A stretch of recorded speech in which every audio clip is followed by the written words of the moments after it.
Hi everyone, welcome back to another video from Gameplay Classic.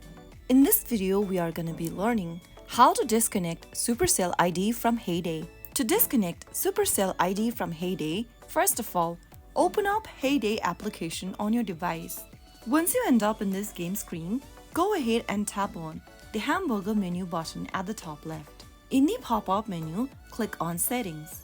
Now, you will be able to see a Connected button right next to Supercell ID option. Tap on Connected and then you will end up in this page.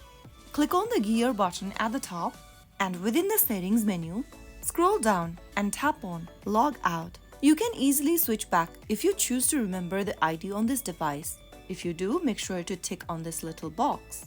If not, you can leave the box unchecked and tap on Log Out, but you will need to log in again with your email address if you uncheck this box and log out of it. After tapping on Log Out, you will then be able to disconnect your Supercell ID from Heyday. So that is how you can easily disconnect your Supercell ID from Heyday. I hope the video was helpful to you. If it was, make sure to give us a thumbs up. Don't forget to subscribe to Gameplay Classic for more tips and tricks like this.